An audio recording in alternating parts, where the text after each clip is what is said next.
Well, welcome to this panel discussion about weight loss management. As most of you probably know, I've been the chairman for the Center for Weight Management for over 25 years. When I started it as basically a surgical program, it's grown into a medical program, into a more of a weight management program, which is a multidisciplinary support program for a patient suffering from obesity. With me today, I've got an exceptionally knowledgeable panel that I'd like to introduce. To my right is Dr. Brett Rayford. He's a distinguished clinical psychologist with over 35 years of leadership in mental health, substance abuse, juvenile justice, and child welfare. He's former assistant professor of psychology at Yale and holds a master's in business administration. He's served leadership positions at Connecticut DCF and statewide correctional health services. He's a licensed psychologist and accomplished academic author. He's known for integrating culture, race, and spirituality into his practice. And we've been very fortunate in having Dr. Rayford as part of the medical staff at Middlesex Health for several years.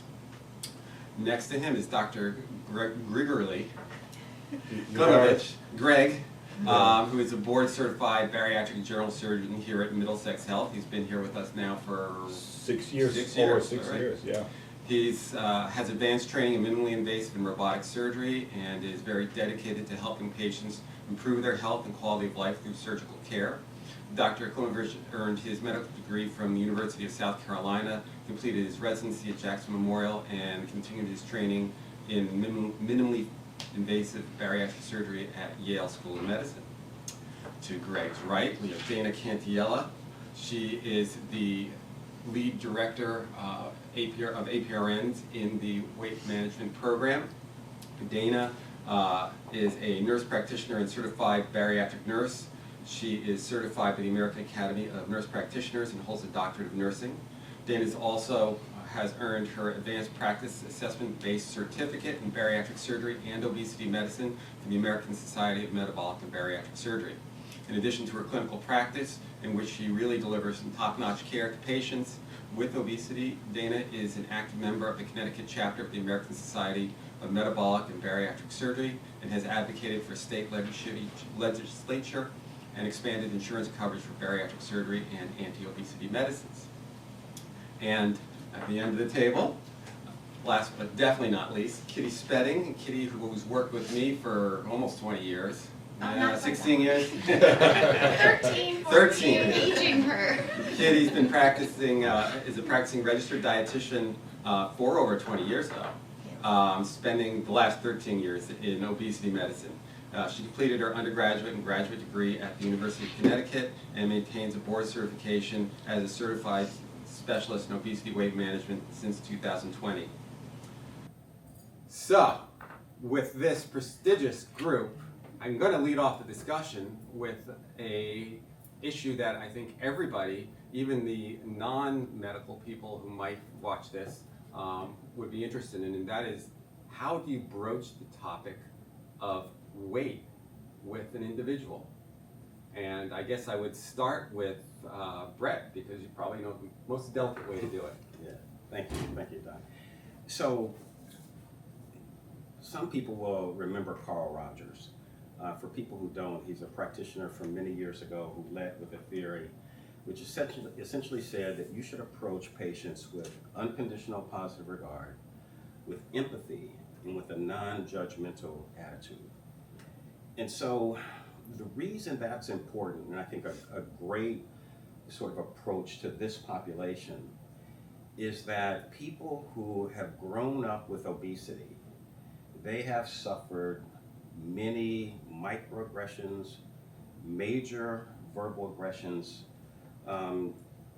In my work with the team here, in interviewing many patients, they often talked about what their experience was when they realized that they were bigger than their peer group, and what it was like for them in elementary school, in middle school, and in high school. And so because of the microaggressions, because of the bullying, for example, in the junior high, middle school age group, 38% of kids are reporting being bullied. By high school, that number is almost doubled. So if you think about every place that they've moved on the planet, once they're categorized as morbidly obese, level 2 or level 3, where people are responding to them, they have experiences of pain after insult, sort of wrapping who they're becoming. And so the last thing they need when they show up at a physician's office is for them to deal with weight stigma. They've got their own experience of internalized weight stigma. And so I think it's really important to approach the conversation with that empathy, with a non-judgmental attitude, understanding that everywhere they've been, they're being judged. Go to a restaurant, they're being judged. They have to get into an airplane seat, they're being judged. And so how do we do that conversation with warmth and support, and so that they're feeling like they can reveal to their doc what's really going on with them? Yeah, I think, I'm gonna jump in. I think you're totally right. We hear that a lot. When I see patients for the very first time, it's a lot of, you can physically see them just relax and just sigh, and a lot of them cry because they're feeling like, okay, I'm finally being listened to. And I think we at Middlesex do a great job overall. Primary care here is excellent of having those tough conversations, but I think they can get a little defensive when they come into an appointment because they're like, here we go again, someone's gonna blame, this on my weight or judge what I'm doing.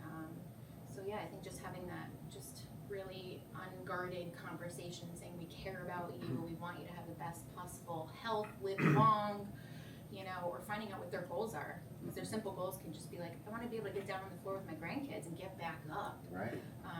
So just finding those simple goals, Right. Not just about the number on the scale. Yeah. So. I think in the program, we're fortunate to see people who are interested in seeking care. Yeah. What would you say to the primary care physician who broaches the topic and finds resistance? I think that's where you just need to kind of go back and reassure them that that their current situation is not a result of their lack of effort or their commitment to their health. You can sympathize that you understand that they've worked on this a long time. It's been a struggle, and we're here to support you. We know the science behind it. It's not a personal defect of your, self that you're sitting here struggling with weight. Yeah, I think that's just the important piece, saying this is not a you problem. This is a metabolic, hormonal, endocrine problem that, either their medications caused weight gain, there are different other comorbidities, especially orthopedic stuff can make it really hard for people. Genetics, tell everybody there's a lot we can change in life. Genetics is the one thing, maybe a little bit we can change that, but it's the one thing we really can't change. So if you have this big family history, kind of saying we want to prevent these things from happening, we want you to live longer, and this is not a you problem. I think is really the key to that. I would like to thank you for saying what you said. Dr. Rayford did an amazing job talking about this. And obesity is a very complex disease. We have to understand it's more complex than hypertension, probably diabetes. There's so many factors involved. Obesity is complex. First, as a clinicians, we have to realize that obesity is not simple. It's like Dr. Rayford said, it's a multifactorial. There are over 50 known genes that contribute to obesity. The factors that associate with obesity, as all of you guys know, inactivity, surplus intake of calories for different reasons, so medications like you said. Another factor is lower socioeconomic status and lower education, and it's very important to understand this and not being judgmental about these different factors. There are environmental factors, and I'm also a strong believer that preservatives and artificial sweeteners are also contributors to the obesity. So we have to be mindful about eating any foods that have preservatives and artificial sweeteners. So I look for, so obesity is a metabolic disease, and according to Google AI definition, Metabolic disease are conditions that affects body's ability to process and use energy, nutrients, and hormones. And I have pretty much the exact same slide on my computer as Dr. Rayford said. We need to stop stigma against obesity. I happen to be one who grew up in low socioeconomic class. I'm the first person in my big family to ever go to college, and I have a lot of family members who are from, are in low socioeconomic class, and I was there. I grew up under poor conditions, and before we would, I would suggest that we refrain any sort of judgments, because we really don't know what those patients are going through. We really do not know, if it's a single mom, has 2 jobs and has 3 kids, and that single mom is basically living from a paycheck to a paycheck, and maybe the single mom has different also genes that are gonna work against her, and if she has a certain amount of money and if she has to pay bills, I have to tell you, she's not going to go to Stop and Shop and buy those $9 blueberries for herself and her kids. She probably will buy something different. And so it's very, very important to treat patients with compassion and empathy, and really try to understand why they are whose they are, and really try to refrain any judgment and look from a different standpoint and say, how can I help you? How, as a clinician, how can I serve you? What can I do for you? And that's very important. And it's also very important to be persistent. Maybe you see a patient once, they really not want to talk to you about it. Whenever you see a patient the second time, ask open-ended question. Say, how have things been going? Have you, tried this and that? Just be persistent, but be persistent with love and compassion, and you look at different ways that you can help patients. Either counseling, medications, surgery. Kind of look at the family, look at patients as if this was your brother or mother or a kid or a father, and say, what can I do for this patient? What can I tell for this patient to give the patients better? But please try to refrain judgment. And I had patients come to me and said, Doc, I hate going to that doctor because they look at me with disgust. I hate going to a grocery store because people look at me with disgust. I hate applying for a job because they think I'm incapable of stuff. So just think of this, as someone who has 3 kids, I love playing with my kids, and one of the things that my daughter likes to play with is a Play-Doh. Okay, think of this: you are who you are because of specific reasons, and the patients who have obesity, as well as other mental health issues, as well as other metabolic or other issues, they are who you are because of specific reasons. So if I take a Play-Doh, I make something out of the Play-Doh. Let's say it's you. I take the same Play-Doh, same combination of a different factors, genetics, a trauma, socioeconomic class, and make something else. So if anything you can learn from, if anything that you can get from this, whole hour, please refrain judgment. and look at these patients with compassion and say, and just have this thought to yourself, how can I help the person? You know, would medication be better for the patient? Would some counseling be better for the patient? Would surgery? Let me transition us then. Yeah. So, Kitty, you know, let's talk about those traditional, you know, Yeah. why does diet and exercise just not work in the long term for most people? What's going on there? Yeah, so if we take a look at the recommendations, it's always traditionally been an intervention would include a comprehensive behavioral approach, which usually involves changes to your diet, increased exercise. There's usually different layers of behavioral theories that are used in there. And several comprehensive weight loss programs have been developed, and they do produce weight loss. They can have weight loss when you especially modify these behaviors, especially your dietary intake. We also have already established that when we improve our dietary intake, we can have significant positive effects on these weight-related conditions. If you follow a Mediterranean diet, you can have improvements in cardiovascular disease risk, reduce your diabetes, we can have improvements in our blood pressure, we can reduce the risk of dementia and Alzheimer's. Low-carb diets, they've been shown to reduce inflammation and they can raise those HDLs. We follow a low-fat diet that can improve our LDL and our total cholesterols.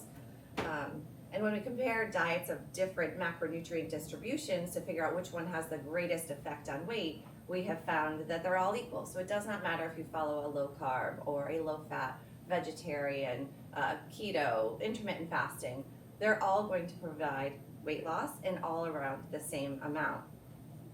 So the issue I think comes in is what's deemed successful. So in all of the research, when you read all of the articles, they're deeming success at a different rate than I think what we would deem successful or a patient would deem successful. So the NIH considers success at 5 to 10% from the starting weight. And all of these different diet modalities are able to reach that weight loss of that 5 to 10%. And we know at 5 to 10%, again, we can have clinical significance. You know, we can improve the health of the patient. We can have reduction in their A1C. We can lower their triglycerides. We can raise that HDL. We can lower blood pressure, improve ovulation. We can improve menses. We can have decrease in apnea. We can improve that testosterone levels. We can reduce even symptoms of depression. And although that 5 to 10% weight loss is significant and we can have those health improvements that we're looking for, I don't think it's going to bring that typical obese patient out of the obesity range. So few patients struggling with obesity would consider that successful. So if you come into the office and I say, all right, you're gonna work your butt off for 6 months, you're gonna change what you're eating, you're probably gonna be hungry, you have to exercise, you need to record all of this, meanwhile living a life that could be very busy with children and work and all of the responsibilities, and you lose 5 to 10% of your starting weight. I mean, it's just defeating. They'd be like, And they're like, yeah, right. Forget it. Peeing in the I can't, bucket, like yeah. so many times I've told patients in the office when I'm like, well, you've lost 10%, that's amazing. If you were in a research study, we'd consider you a success, you know? And then sometimes it's not sustainable for them at that 5 to 10% to keep up with all of those other things, right? Right, You know, of because course. it's hard. And, you know, if you can follow these comprehensive programs, typically weight loss stops around 6 months. When we stop modifying our behaviors, weight regain typically occurs. In a meta-analysis that was done, it showed that 30% of patients by the end of year 1 were able to lose greater than 10%, which is wonderful. But 40% of the participants, and this is again in a complex, comprehensive program, they had 5% weight loss or less by the end of 1 year. And then the average patient will regain a third of the weight loss by the end of the first year, and by 5 years out after following an intervention, all weight is typically regained for about half of the participants. So it's frustrating. Yeah, So and we hear a lot of that when they come in, right? Like, I tried this, I tried that. Yeah. You have a whole intake form, and you know, I joke around with patients, what haven't you tried? You know, because people have tried everything. Very rarely do they not try anything by the time they come to our doors. So I think they're So looking what for are that you suggesting? sustainable. What's the next step? So, yeah, So what's the well- next step? Where do we go from there? So we have that conversation with them, and we, you know, depending on where their health is and where their BMI is, at surgery or medication. A lot of the patients, you know, to my surgeon's annoyance, they want to try the medications because the medications can give them that sustainable weight loss, help them along, help all the effort that they put in. They kind of go, oh, now I'm seeing that success, all this effort I put in, or it's helping them, you know, with the different other pieces to their health. So if I had a choice, insurance coverage, access, cost was not an issue, which we know is not the case in healthcare, I would go with GLP-1 medications. So how do you define a goal? Do you define a goal with the patient beforehand, and what goals do you set? Because I would think that would affect your choices in modality. I mean, sometimes I think we set it as a team, or sometimes the patient, like I said to Greg before, or Brett when I said that sometimes they have the goal of just, I want to be able to play with my kids, my grandkids, or sometimes it is a number on the scale, sometimes it's a piece of their health. I have to get to a goal to get to orthopedic surgery. And then we kind of decide based on that and kind of go from there. There is a role for medications and there is a role for surgery, and sometimes there is a role for both. Correct. If someone has BMI of 70 or 65, I mean, medications are great, but they probably will not result in a very, very significant. It will result significant weight loss, but still probably will not be enough. And there are patients who do not respond to medications. You give them GLP-1, you increase the dose, they lose 10 to 15 pounds, and they are stagnant. And it's it is very important to be mindful of these patients and not just say, okay, we tried medications, and it doesn't really work, we are done. Surgery is safe and effective, and the surgery does produce a resolution of comorbidities. So if someone comes to me for consultation, I gather the same information. I show them, sympathy or empathy. I'm not sure I know the difference between both, but I try to understand them, but I do, gather the information what they have done, and I talk to them about medications. But generally speaking, if someone wants to consider surgery, is the criteria for bariatric surgery that most insurance follow is BMI 40 or greater, or BMI 35 with either diabetes, high blood pressure, or sleep apnea. But let me just interject. Many of our insurers now will cover BMI 30 with diabetes. Okay. Most of our programs. Is that for just the Asian population? Because I know No, the BMI the Asian decreased population for the Asian is a lower BMI criteria across the board, Okay, yeah. but Cigna, Everything centrally. Medicare, Medicaid will all cover bariatric surgery down to BMI of 30 with diabetes. Yeah. And the reason being, as high as 85% resolution But that's why rates. our program is great, because we have both approaches. Right. So like you come in and we can start the medications. If you're that high BMI, then go to surgery, and then maybe even medication after the surgery to be But more let aggressive. me have you, Dana, let you be the devil's advocate about what's the downside. Why would somebody not want to choose surgery over medicine? Why would somebody do medicine over surgery? No, the other way Oh, around. the other way around? Be the devil's advocate. Yeah. I don't know. I think it just depends on the patient per se. I think yes, if someone truly has significant comorbidities, the really brittle diabetic that we're having a hard time already managing on medications, managing them with my endocrinology colleagues, who can't take other anti-obesity medications, that higher BMI, I'd probably say, let's start with meds if that's more comfortable for them. I said, but then I kind of get them on that track to surgery, and we kind of work together if they're apprehensive. And then I'm having my dietary colleagues kind of teaching them what would it be like with meds for dietary perspective, what is it like after surgery, so then they can make that decision too. We've had some patients, come thinking they want surgery, they end up doing the meds, and then they go back to surgery. So it's a very fluid, there's no linear, it's not a linear line for anybody. I tell everybody their weight loss journey, it's not linear. We have a lot of ups and downs and back and forth. Can I ask, when we have patients who hit a wall with the medication, I mean that's sort of a moment when they may experience that as another failure. Because they had all these other episodes where they tried to lose weight. And so that may be a moment when therapy or counseling could be an advantage. Absolutely. But as your experience has been over the years, is that a moment when people say, I give up, I quit? Sometimes. Or do they say, I want to go to the next level and think about surgery? Or at least to talk about surgery. And Dr. Arano built an amazing program. It's definitely the best in the state. You know, we are far ahead of Yale or Hartford, and Dr. Arano is a regional and national expert. The surgical options that we offer here, Yale or Hartford, they do not offer this because we offer, in addition to sleeve bypass, we offer SADIs or duodenal switches, and other institutions don't offer this. So, and these procedures that Dr. Arano performs and I perform, but he's still, you are still mentoring me, and I'm very grateful for you for doing that, is they show excellent, persistent weight loss with absolutely excellent resolution of diabetes.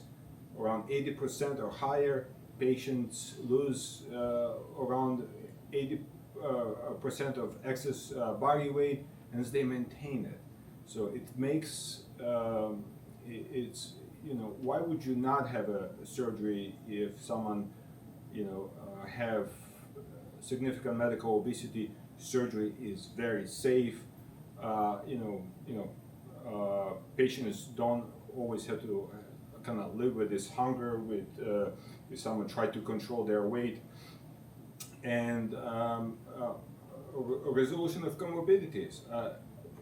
Resolution of comorbidities is so satisfying because I have done procedures or did a bypass or SADI on the patients, and you know they've been on insulin, you know, young person on an insulin, and with hemoglobin A1C through the roof. Good morning. A food clinic for employees being housed in the baggage I perform the surgery and follow patient afterwards, and it just makes my day knowing that the patient does not have to shoot himself or herself with an insulin. It's just their hemoglobin A1C results. Patients are grateful. It's, you know, in addition to resolution of comorbidities, you know, they lose weight and they feel better. Also, a sleep apnea. Sleep apnea is huge. I have not met a single person who likes to put that mask. We have meds that can treat the sleep apnea. Well, too. they are not as good. I'm so sorry to tell you, but they're not I as don't good. know. But If any of my sleep medicine colleagues are on this. we're looking at this excess weight pressing on someone. Doesn't matter what the meds say, but the surgery is the best way. I'm so sorry to tell you. I don't know about the tirzepatide, the Zepbound can help Well, improve the respiratory But they're inferior. Because they're inferior. Before fisticuffs start flying. Dana, what happens when your 64-year-old patient now is on Medicare and it does great with Zepbound, Yeah. and now they are not going to be on it? And I then rip my hair out because I have to, you know, get a prior auth denial. You know, in our specialty with the insurance coverage, I mean, we deal with it on the insurance side and the medication side. It's very frustrating for us as obesity medicine providers, and that's why we go to the state to try to change these things. But yeah, the insurance coverage is tricky. There are some things, like it seems like we take one step forward and then several steps backward in this specialty. I will say, with the political climate, it's hard to say with Medicare, Medicaid, what's gonna happen, obviously, right? But Medicare and Medicaid has been making some improvements, so we took a step backward this year where they said, okay, only Mounjaro and Ozempic for diabetes, that's it. No ifs, ands, or buts about it. Then they were willing to add Wegovy because it's FDA approved for cardiovascular risk reduction. But Medicare says, well, if you've already had a heart attack or a stroke, then we will cover it. So that's a frustrating piece. So then my patients in Medicare kind of go, well, I guess if we survive those, then they'll help us. They're willing to now cover for fatty liver or MASH, metabolic associated steatohepatosis, and then they are willing to cover Zepbound for moderate to severe sleep apnea with an hypoapnea index of 15 or greater. But they'll approve them. The problem is then you go to the pharmacy and go pick it up. Sometimes $600 out of pocket. So for a Medicare person, Medicaid person, no way.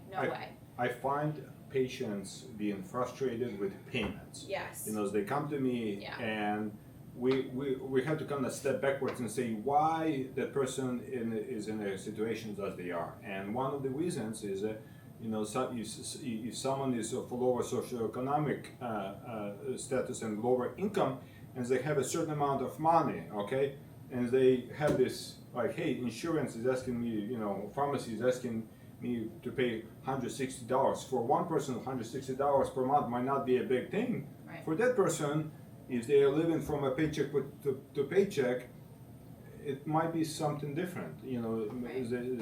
a cost is definitely a consideration, and surgery works. Surgery works. Surgery resolves comorbidities, diabetes, sleep apnea.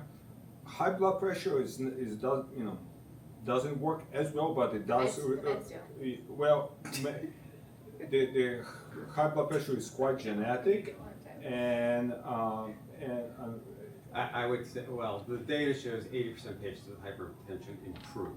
Yeah. exactly. Resolution is a different Exactly, story, but yeah. improvement Yeah, is 'cause I 3 think minutes that down can to be a 1 little minute. tricky. But surgery yeah. is excellent Yeah. for resolution of Yeah. comorbidities, especially with the surgeries that Yeah. we offer at this amazing center. Yeah. But So there's definitely, we come back to the Yeah. socioeconomics. Yeah. Here you're looking at the Medicare, Medicaid population. They don't have an option of medicine. There is definitely racial disparity across the state, Yeah, absolutely. across the country. So medicine's aren't even an option for Yeah. those people. And fortunately, surgery is, but it's Yeah. also unfair that you don't have all the options that somebody else who has, you know, a steady job or income or better insurance Mhm. has. And it's very unfair. And everybody who's employed who does have options for medications, most people only maintain that insurance policy for 19 months. Mhm. So when they change that policy, what happens when they lose the coverage? How do we address that? Yeah, so So- then that's the conversation we have. Some of the manufacturers of these medications are starting to do cash pay programs, which are still very cost prohibitive. So it's just having that conversation with the patient of like, what are we mapping out? And everybody's plan is very individual, and it's a very big team effort between all of us. You know, do we need to get them into therapy to give them some extra support? Yes, is surgery an option at this point? You know, do we do some different dietary guidance? Are we getting them into other specialists to help manage other things? You know, am I referring to physical therapy to help with, increasing their activity? So it's just it's a layered thing. There's no one answer for anybody, and when we see patients, anybody who is on this call who has come to our office knows we just map it out for you individually, and it can change based on what's going out in your other world. Like Greg said, we know life happens outside the four walls of our office. I know you're gonna go on vacation. I know you're gonna go to parties. You know, you have kids, there's activities, there's a million things going on, jobs, stress, financial issues. Again, we know what's going on in the world, and that can really impact everybody in society because you're stressed about, am I gonna have insurance tomorrow? So we just try to come up with a good plan. And it's very important. It's very important to maybe have some open-ended question and say, hey, what do you think about going and talking to a surgeon? I'm not saying that you're going to have a surgery, but say, hey, what do you think about going and talking to a surgeon? As a primary care physician, say, hey, what are your thoughts about it? And we can kind of discuss pluses and minuses, medication, etc. And it does not mean that every single person who comes to us have a surgery, but we can look from a broader point of view and kind of see how we can best help for the patient. Just to elaborate on that before I go, a slight shift in the topic. We do have on the Middlesex Hospital website an introductory talk. The patient doesn't even have to come in and see one of us to talk about surgical options. They can go onto the Middlesex Hospital website, look for the weight loss program, and watch a video that either myself or Greg talk about the surgical options, the risks, the benefits. And that might open the door to their curiosity. I recommend if they do watch it with family members so they can have a discussion and not enter this, cold solo. The other thing is the way to broach it with your patients is, if you were having gallbladder attacks, I don't know if your gallbladder needs to come out, I'd ask a surgeon. If you were having bad heartburn and regurgitation, there are surgical options, I'd send you to a surgeon to discuss it. This is your weight issue is something that's surgically treatable, I would send you just for a consultation. Consultations don't mean surgery. We operate on less than half the people that actually come to see us for consultation. But at least it opens the discussion, lets them be a knowledgeable, informed consumer. Now, in terms of the folks who've had procedures, or whether it's medication or not, so my question for Kitty and Brett is, how do we get the best results? What kind of supportive care? I know for dietary, there's going to be changes in diets afterwards. What a difference between meds and surgical treatments, and in terms of the behavioral support, what do they need? I'll let you guys figure out who wants to go first there. I'll go ahead. So first, we know that if they come back and see us consistently, number one, that's the best thing that they can do to have long-term success, is just be present and come to their appointments. And then beyond that, if they're coming in the door, obviously we want to provide them the education on what are the dietary changes that they're going to need to do afterwards, have that supportive environment, be empathetic with the patient when they're coming in, have consistent follow-up.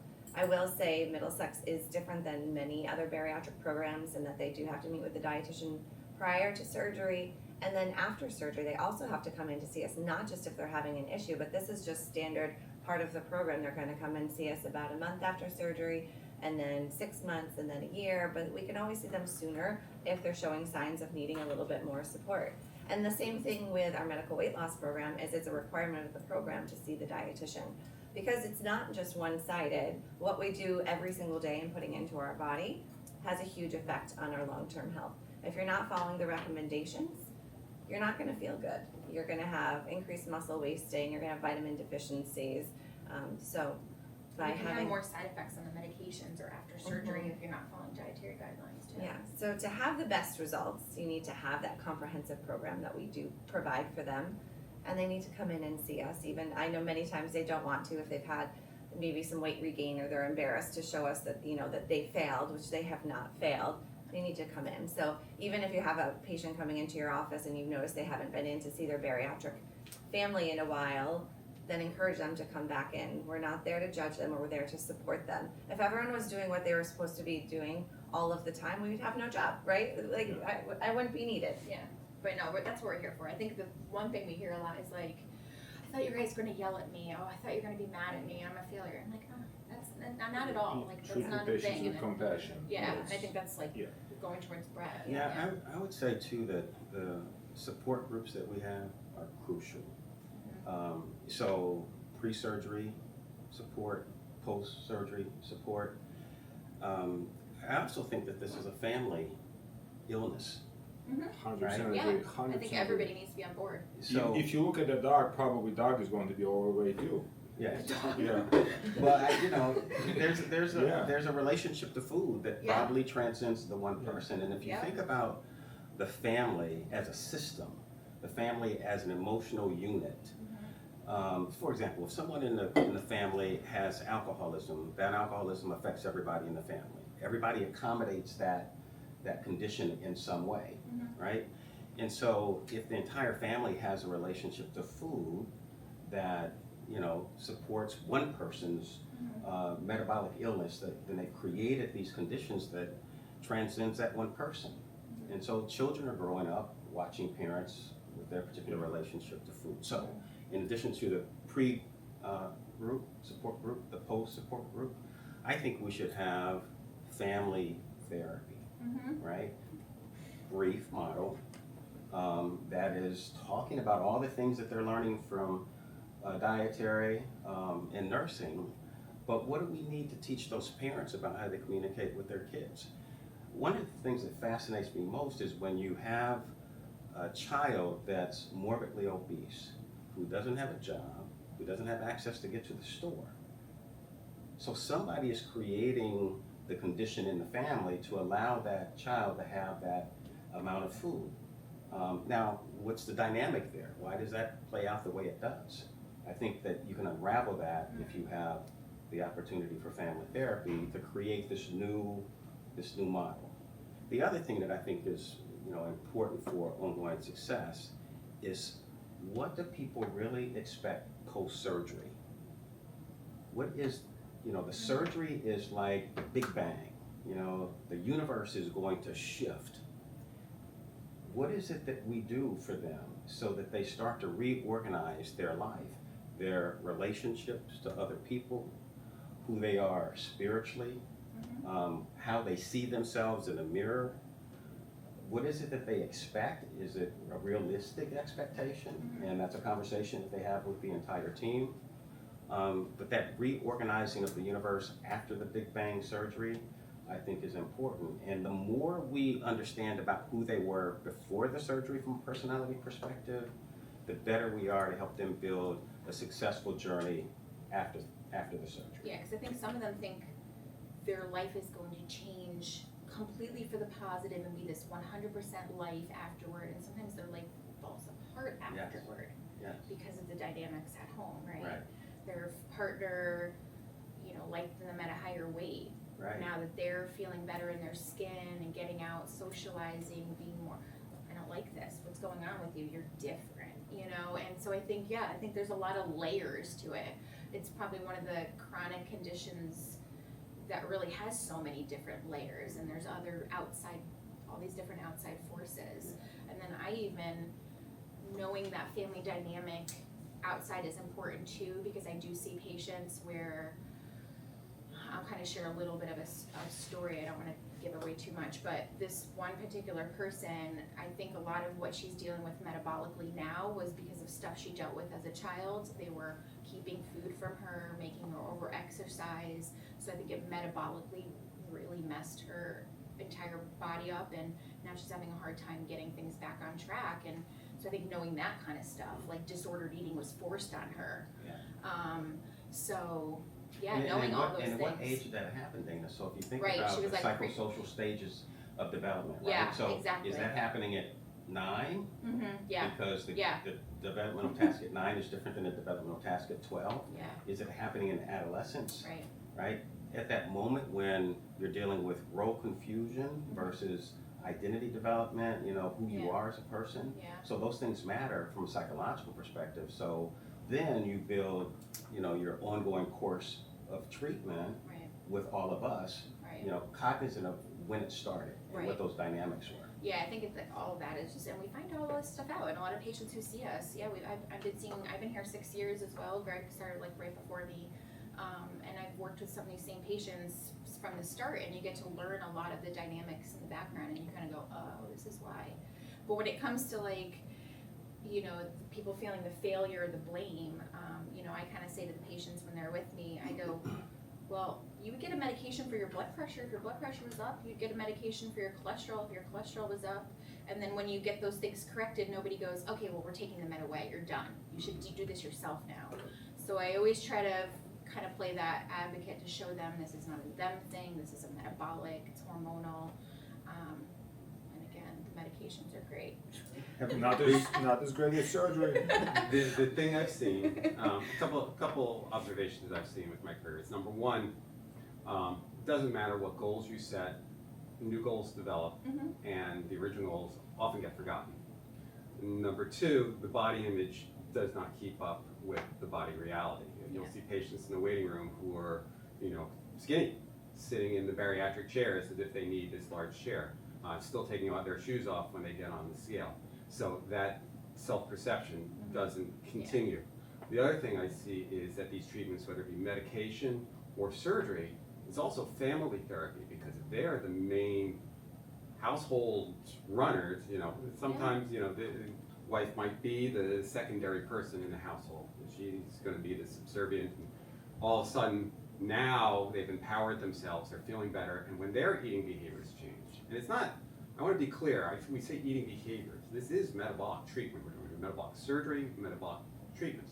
We are replacing a hormone deficiency in GLP-1, GIP. With surgery, we're changing those glucagon, leptins, ghrelins, a far more profound effect. So we're correcting hormonal imbalance, and what happens? Patients start being less hungry. They stop craving foods. They stop their very often binge eating behaviors. They eat smarter. And it's not really because we change the behavior, it's because we change metabolism. And when you do that, that behavioral change now gets expanded upon the rest of the family. Like, well, we don't need to eat that much food. And so a lot of times we see health benefits for the family. For me, my biggest problem is, how do you make the patient recognize that these changes have happened and it's good? because it's very much they're resistant to getting into any kind of behavioral counseling, bringing the family in, talking about the issues, because the rest of the family's affected. You might have a spouse who says, I miss my chubby hubby. Happens all the time. So how do we get patients and family members in for that behavior? We get them in for dietary because we twist their arms. So you're not going to see the doctor until you see the dietitian. But we can't really do that for behavioral counseling. So any tips for that? Yeah. So if you think about the cycle of change, often that pre-contemplative state is, I don't really need that, right? Yeah. So how do you get people to contemplate that they need something different?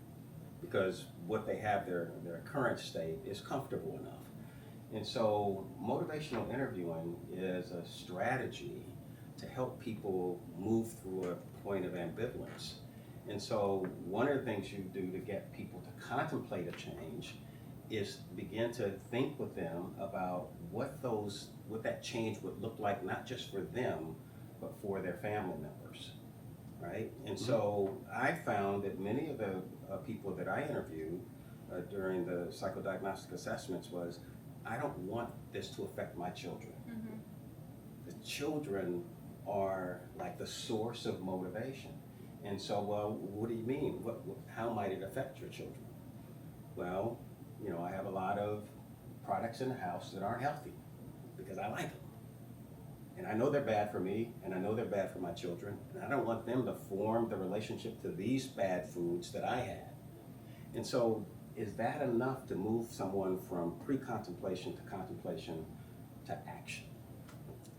And I think it is finding what is that area of passion for them.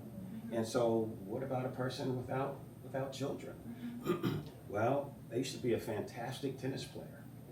So is that something that they want to do as they age and they want to maybe slow down and not play like they did when they were 25, but maybe they want to return to some past recreational activity and they really enjoy that. Yeah. So you find that individual passion for that person to get them to move from pre-contemplation to contemplation to I'm taking action. Easier said than done. Sometimes you have to just have that, like what I call the come to Jesus conversation, where I go, this is not serving you. What you're doing is not serving you anymore. We want you around. You are going to die. Sometimes you got to get that serious, but I think just kind of getting that down to what are they looking to do and how are they looking to improve their health. I'm going to throw one quick clinical question, and I'm going to see if we've got some questions from the Zoom. Kitty, tips for supplements, dietary, we've got primary care is prescribing GLP-1s. What should they be telling their patients in terms of caloric intake, supplements, etc.? That's a big one to end on. Yeah, I know, you gotta talk fast. Okay, so if they are medical weight loss, then we recommend just a basic multivitamin for a supplemental aspect. Obviously, if there's any known deficiencies, you'd want to correct those. From a nutritional standpoint, what do you want to make sure they're eating? I find a lot of times that patients are just not hungry and they are enjoying this freedom from a point of there's no longer that head noise telling them to eat all day long. They don't have to constantly be thinking in correct action internally. So they just don't eat because they love the freedom of it. And they're not hungry, so why do I need to do it? So talking a lot about making sure you're eating throughout the day, making sure you're getting your proteins in. We say a minimum of 60 grams of protein a day, but honestly it tends to be a little bit higher. I like to do 1.0 to 1.3 grams per kilogram of target weight is what I typically use. You want to make sure they're getting in their dietary fiber. A lot of times I find when you're on these GLP-1 medications, it's the opposite of when you're in a weight loss phase without any support, that you do this concept of volumetrics where you want to be able to eat large volumes with the least amount of calories. And then it completely changes when you go onto these GLP-1s where you can't eat that large volume and it gets really filling. And so I find vegetables kind of go out the window because they add bulk to the diet. But they need the dietary fiber so they can help with GI motility. Typically a lot of constipation. issues with constipation. So we focus on making sure every time you eat you want to have protein and fiber. Protein and fiber. Those should be your two main goals whenever you are eating. And then make sure you're getting your fluids in. So a minimum of 64 ounces a day we typically say. And I think I wrapped that up as fast as I could. Vitamins, For supplements, for GLP-1s. So multivitamin. So a basic multivitamin is typically what we find Okay. is effective. Checking the labs, And- that was important though. Yeah, You have I mean- to check for B1, B12, folic acid, vitamin D. Mhm. Constipation. Yes, something. the constipate, I mean, all the dietary stuff she's recommending will help minimize a lot of the side effects after surgery or with medications, particularly the nausea and constipation. And the aggressive exercise person, what should they do? I know They it's. still have to eat carbs. Yeah, it's a delicate balance because, I mean, we even know from research that if you have a strong caloric deficit and then you have a high exercise activity level, then weight loss can become neutral. So typically, increased exercise doesn't always equal greater rate of weight loss. They're probably not consuming enough calories. So you have to take an assessment, fully see what are they actually doing, and then make recommendations around there. If you have somebody who's training for a marathon and they're able to eat enough, and make sure they're eating through their training and not just after they finish their workout to eat. You need to have carbohydrates during that exercise, long durations of exercise. You need to have electrolyte replacements. So you can exercise. It's encouraged to exercise when you're on these GLP-1s, but when you get into those high levels of physical activity, then you really have to take a good close look at what's the true intake, what's your exercise level, and seeing if we can come with a middle ground that will support their health, not have too much loss of our lean muscle mass, and let them feel successful. They enjoy exercising, so you don't want to deter them from exercising, but you need to let them see the picture of what's going on. Actually, a lot of people aren't eating enough when they come to us sometimes. Yeah, I know that it's sounds not the bizarre. worst thing in the world to have some potato chips or a little chocolate before you Yeah. go exercise. It's It's- okay. Yeah, chocolate Yeah. milk is the best recovery. To Sometimes have. the eat less more mentality has really been too ingrained in their head and they're not eating enough. And then when they start see feeling us. dizzy and lightheaded and Yeah. going, what's wrong? It's the medication is making me dizzy. I said, no, you're not eating. You're not eating. Yeah, so that's why the dietary is so important. It really will be help with the success long term too. All right, let's go to the questions. Let's go to the board. Sure, so Jennifer Crane wanted to echo everything that's been presented about the psychological needs of patients, and she wanted to remind everyone that she's available to meet with Jennifer Crane is our patients, program psychologist. couples, families, post-surgery life, history with food, emotions are discussed. And Jen's currently seeing patients at the B. Paley Center. She's great. Thank you, Jen. So question about GLPs.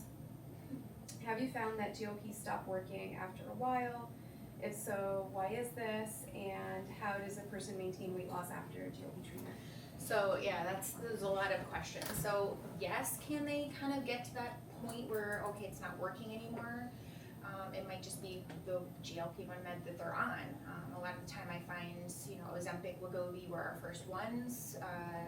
May not get people as far along as they can. So if we're able, I would switch them from Ozempic and Wegovy to Mounjaro or Zepbound. And then that usually picks up some additional weight loss because of the GIP hormone in there. And we have some other meds coming down the pike that are gonna have like glucagon and be on the amylin receptor, and so maybe those would be for people who need that extra support. It's hard to say. Do we throw another anti-obesity medication into it? Do we need to go and look at some more dietary stuff? Do we need to go dig deeper into blood work, why they're not responding? Or at this point, do they need to go down the surgery route? So that's an individual journey, but we have that conversation and we try to see how we can go with it. And also, all patients aren't going to respond. You have non-responders. There are some non-responders. So you have to kind of factor that in to see if then there's, Yeah. they're not working on this, then you Yeah. need to switch if Yeah. that's an option with Medicaid, with their insurance. So, and in addition to constipation, as someone who's an exercise fanatic and I exercise a lot, one of the side effects that I do not like about GLP-1s is the muscle wasting. I see some patients, someone comes to see me for a hernia, and I want to make sure they are all tuned up before I fix a big hernia.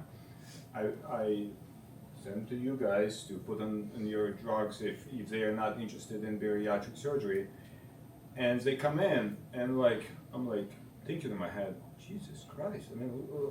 There's no muscle, and the muscle wasting is somewhat scary, and That's why I do not know dietary what's protein. going to happen in 20 years, and looking at long term. If someone right now is in 50s, 60s, when they will be older, women tend to lose bone density anyway, and then the muscle are long term, orthopedic surgeon is going to have to do more work because there are more muscle weakness. Muscle wasting is something that I observe in the patients on GLP-1, and it is somewhat scary. It can be, and that's why we really stress the protein, strength training. Yes, our older population who are already at risk for the muscle wasting, we are cautious with the GLP-1s and really push that. So yeah, it can be, but there's some of the new meds that are coming down the pipe might help prevent that muscle wasting with some of the new technology, so. Even with the proteins, I had a patient that I asked her, I need you to stop taking this medication. I know you're losing weight, but I probably could use your help how to say it nicely, but But no, that's why it's important when you notice people in Yeah. primary care that are on compounding GLP-1 medications. There's obviously it's really popular because the access to care and the cost. So I just employ anybody that that is on a GLP-1 medication from a compounding pharmacy. They need to have that dietary support, and a lot of time they're hardly getting any support just from the provider prescribing. So I know here at Middlesex we have a connection with an online dietary program called Nourish. Family Med and primary care have it. So anybody should be able to be referred to them. So I always encourage that piece. We have outpatient dietitians here at Middlesex as well you can refer them to.